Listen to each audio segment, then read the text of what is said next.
สำหรับ EP ที่79เนาะเดี๋ยวนี้จะมาแนะนำโทเค็นที่ว่าฟรีเนาะสำหรับNEPX เป็นโทเค็นที่ว่าเขาจะแจกให้กับผู้ใช้บัญชี Twitter แล้วก็พร้อมทั้งเจาะลึกเบื้องต้นว่า NEPX นี่มันหยังแล้วก็จะได้แนวใดประมาณนั้นเนาะสำหรับ EP นี้คนอื่นก็ต้องมีบัญชี Twitter กันเนาะผู้ใช้ใหม่ผู้ใช้เก่าก็ได้คือกันเนาะเดี๋ยวนี้จะเฮ็ดเป็นตัวอย่างให้มึงเลยเนาะเข้ามาหน้าเว็บไซต์ของเขาเจ้าเนาะแล้วก็แตะไปที่ปุ่มสีเขียวเนาะ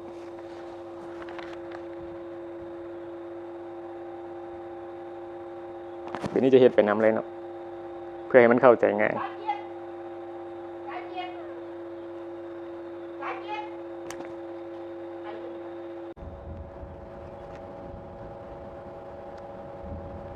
ระบบมันก็จะประมวลผลการใช้งาน Twitter ของเขาแล้วมันก็จะให้โทเค็นคิดไล่ตามมาน่าจะคำนวณจากการใช้ Twitter ของเขาเนาะจากการโพสต์ประมาณนั้นเนาะหรือว่าการเฮารีทวิตหรือว่าเฮาใช้บัญชีไปดุลน่าจะประมาณนั้นเนาะ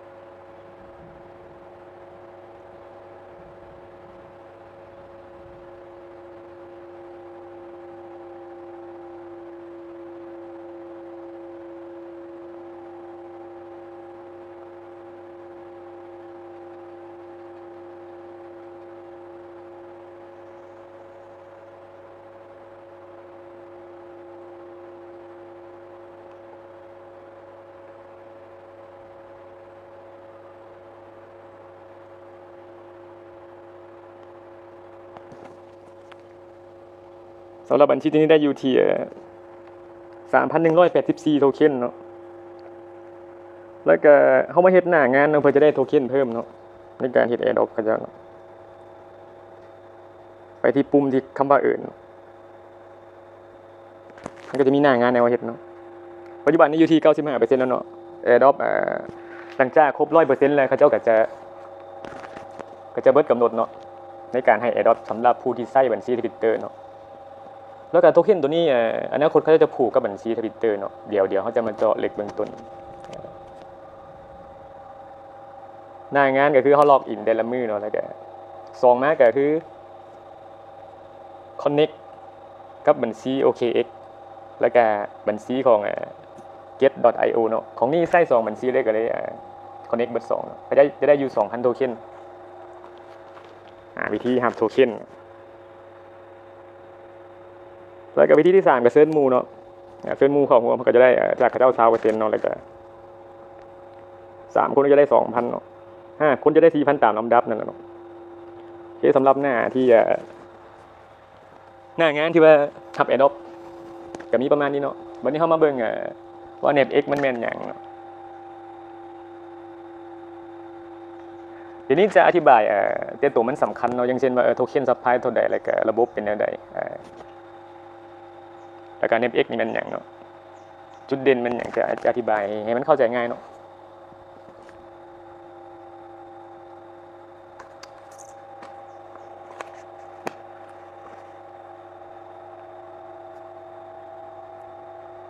สำหรับมือถือเนาะมือถือก็ได้เนาะแล้วก็ PC ก็ได้เนาะตัวอย่างนี้เฮ็ดเป็นมือถือ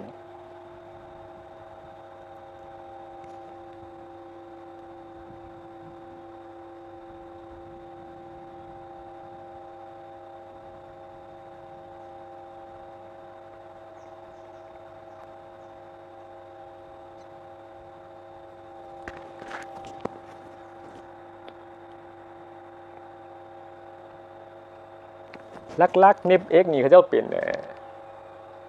แพลตฟอร์มที่ว่าจะผูกกับบัญชี Twitter เนาะแล้วก็2มาเขาเจ้าเป็นระบบNFT เนาะเป็น Metaverse คล้ายๆแบบที่ดินจำลองประมาณนี้เนาะถ้าผู้ใดเคยได้ยินตัว Metaverse กันเนาะที่ดินในโลกเสมือน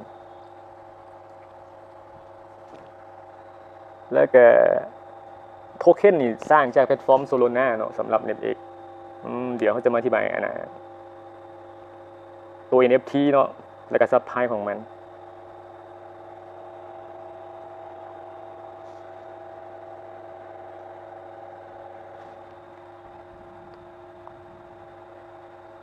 หลักๆก็จะมีเน็บแลนเนาะอธิบายตัวเน็บแลนก่อนนะก็คือเป็นพื้นที่ที่ดินเนาะยกตัวอย่างง่ายๆระบบมันจะจัดสรรปันส่วนที่ดินให้สมมติว่ามีที่ดินอยู่10 ผืนเนี่ยอันนี้สมมติยกตัวอย่างมาเนาะแล้วก็ระบบมันก็จะขายที่ดินให้คนไปจับส่งเอาผู้ที่ว่าถือที่ดินเนี่ยตัวนี้นี่ก็จะมีส่วนหนึ่งมาคือสามารถสร้างคอลเลกชันหรือว่าสร้างหน้าห้านและสามารถเอา NFT ของเขาเข้ามาขายในห้างได้เนาะหรือว่าอาจจะมาพัฒนาหรือว่าอาจจะปล่อยให้เศร้าหรืออาจจะขายต่อนี่ก็ได้เนาะก็คือปัจจุบันนี้มันก็มืดแล้วเนาะตอนเปิดตัวทวิตนี่ก็เห็นอยู่ว่าขายอยู่ที่1 โซโลนาเนาะต่อพื้นที่100 x 100เนาะแต่ปัจจุบันนี้ก็มืดแล้วเนาะแล้วบัดนี้ข้อดีของผู้ที่ถือของที่ดินเนาะนึงแม้ก็จะได้ 6% จากจำนวนซัพพลายของ Xcoin เนาะ Xcoin นี่ก็คือเป็นโทเค็นในระบบของ NEPX ตัว Xcoin นี่คือจะใช้ในการซื้อไอเทมหรือว่าใช้ในการแลกเปลี่ยนหรือว่าใช้ในระบบนิเวศทุกอย่างของNepland นั่นแหละเนาะหรือว่าในระบบนิเวศของเขาเจ้าเนาะก็คือตัว Xcoin นี่จะใช้ในการเป็นสกุลเงินหลักเอาง่ายๆซะ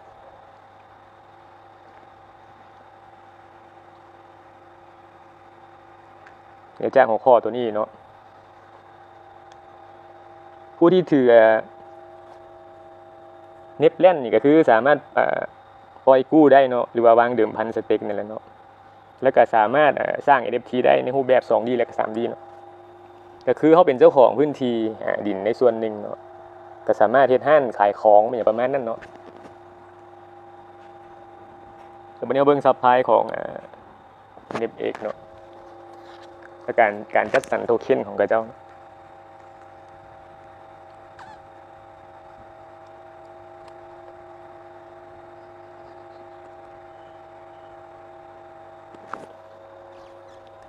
โอ้ตัวนี้แผนงานโมเมนต์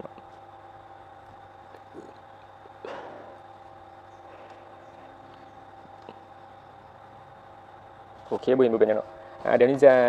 นี่ก็เข้ามาอ่านเทอนึงแล้วเนาะสำหรับเปเปอร์ของมันโทเค็นทั้งเบิดเขาจะสร้างอยู่24,000 ล้านโทเค็นเนาะแล้วจะให้ผู้ใช้ X Twitter เห็น 69% เนาะก็คือจะจัดสรรให้กับผู้ใช้ X 6% ให้กับผู้ถือเน็บ X Land ก็คือผู้ถือของที่ดินกับเจ้านั่นเนาะ21% ให้กับการตลาดและก็การจัดสรรสภาพคลองเนาะ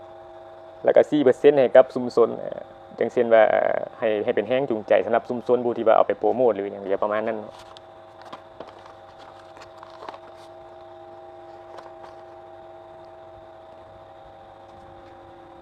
แล้วก็อีกตัวนึงบ่ว่าบ่ได้เนาะสำหรับผู้ถือของเน็บแลนด์เนาะข้อดีที่ว่าถือของตัวเน็บแลนด์นึงแม้จะได้เข้าร่วมการซื้อขายล่วงหน้าการซื้อขายล่วงหน้าของโทเค็นเนาะก็คือในโลกคริปโตนี่ก็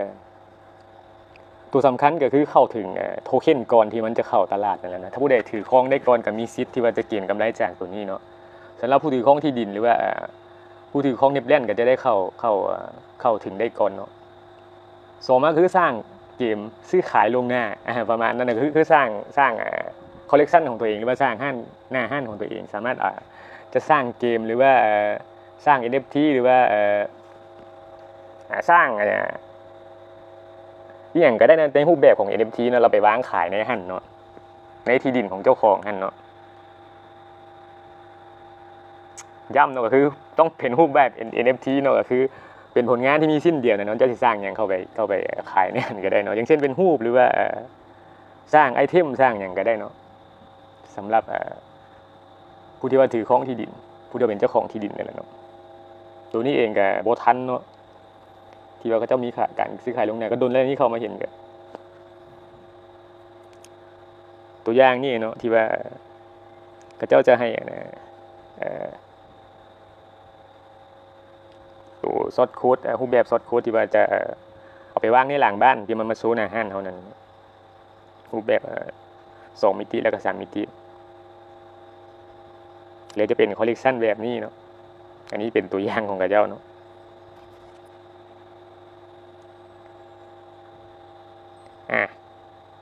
หน้าตาของที่ดินก็จะเป็นประมาณนี้เนาะอันนี้หน้าตาของมันเนาะก็คือ ตัวไอเทมที่ว่าจะเอามาสร้างเป็นอาคารของเขานี่ก็ได้ซื้อเนาะบ่ว่าจะเป็นบอลลูนมีอย่างนี้เนาะมันเป็นไอเทมที่ว่าอยู่ในระบบเขาเจ้าเนาะเขาจะสามารถซื้อมาตกแต่งที่ดินเขาได้นะประมาณนั้นเนาะก็จะใช้ตัวนี้จะใช้โทเค็นของเนปแลนอีกต่างหากเนาะก็คือจะมีโทเค็นอีกตัวนึงเนาะที่จะเอามาใช้ในตัวนี้จะเป็นโทเค็นที่มาใช้กับภาคส่วนของอาคารจะเป็นโทเค็นอีกตัวนึงโอเคก็ข้อมูลกับประมาณนี้เนาะแล้วก็จะบ่เจาะลึกหลายกว่านี้เนาะ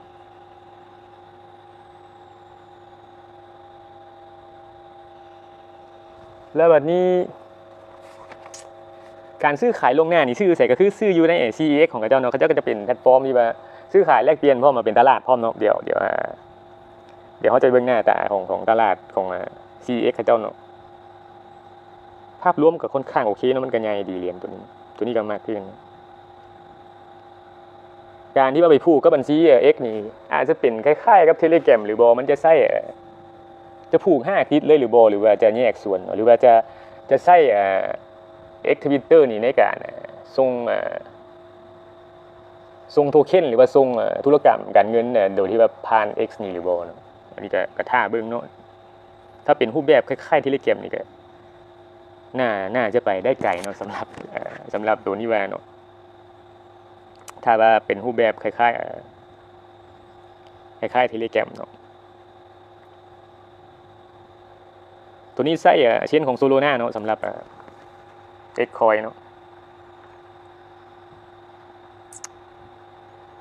ปัจจุบันนี้ก็ยังทันอยู่เนาะสำหรับผู้ที่จะสร้างบัญชีใหม่หรือว่ามีบัญชีเก่าอยู่แล้วเนาะยังเหลืออีก 5% ก็โดนเติบเนาะ3ก็จะเอาสิหมดเนาะเดี๋ยวเฮาเบิ่งหน้า CEX เขาเจ้าเนาะปัจจุบันนี้ก็ใช้งานได้แล้วเนาะเฮาไปแลกเปลี่ยนในหันได้หรือว่าไปสเต็กในหันได้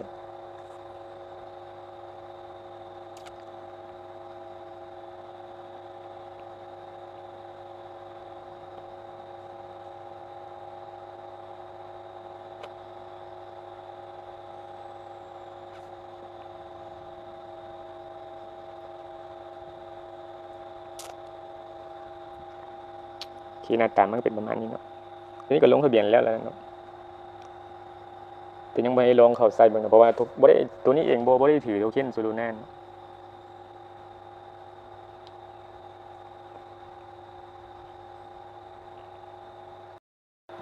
หน้าตาของมันก็จะเป็นประมาณนี้เนาะเป็นแพลตฟอร์มเด็กเนาะคล้ายๆเป็นเด็กแล้วก็กึ่ง CX เนาะคล้ายๆแบบนึงประมาณว่ายืนยันตัวตนก็แตกต่างแต่บ่ได้ KYC เนาะก็คือน่าจะใช้ต่อไปอาจจะใช้ตัวสแกนใบหน้าหรือบ่เนาะน่าจะถ้าเป็นครึ่งๆกลางๆแบบสนทเด็กเลยเนี่ยก็คือจะใช้กระเป๋าMetaMaskหรือว่าแพลตฟอร์มที่ว่าในโลกเว็บ3เขาใช้งานเนาะหรือว่าเขามาคอนเนคกับตัวเว็บเบราว์เซอร์ที่ว่าตัวนี้ใช้นี่ก็ได้เนาะนี่น่าจะเป็นครึ่งๆเนาะจะเป็น CX หรือว่าจะเป็นเด็กมันอยู่กลางๆเนาะอาจจะยืนยันแบบว่าอาจจะยืนยันสแกนใบหน้าน่าจะประมาณนั้นเนาะส่วนหลายแพลตฟอร์มเขาเจ้าเฮ็ดใหม่ๆก็น่าจะเป็นแบบนี้ส่วนหลาย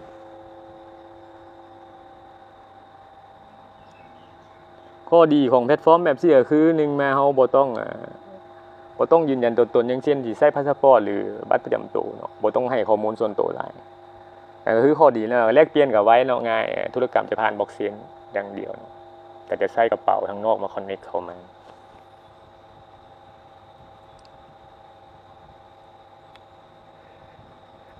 ในส่วนค่าธรรมเนียมนี่ต่อไปอาจจะใช้ Xcoin หรือบ่เนาะหรือว่าจะมีโทเค็นมาอีกเนาะเดี๋ยวนี้ก็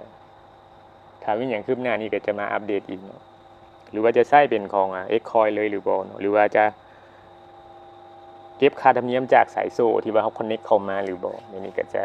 อันนี้ก็ยังเขาเจ้าก็ยังเป็นเบต้าอยู่เนาะทีนี้จะถ้ามีหยังคืบหน้าเดี๋ยวนี้จะมาอัปเดตเติมสำหรับ Xcoin นี่เป็นหน้าตาของมันเนาะสามารถเอาตัวเช่นเขามาฝากได้แล้วเนาะเอามาฝากหรือว่าเอามาสเต็กก็ได้เนาะปัจจุบันสำหรับหน้าตาเด็กของเขาเจ้าเนาะก็จะมีประมาณนี้ อ่าเดี๋ยวเรามาสรุปเนาะ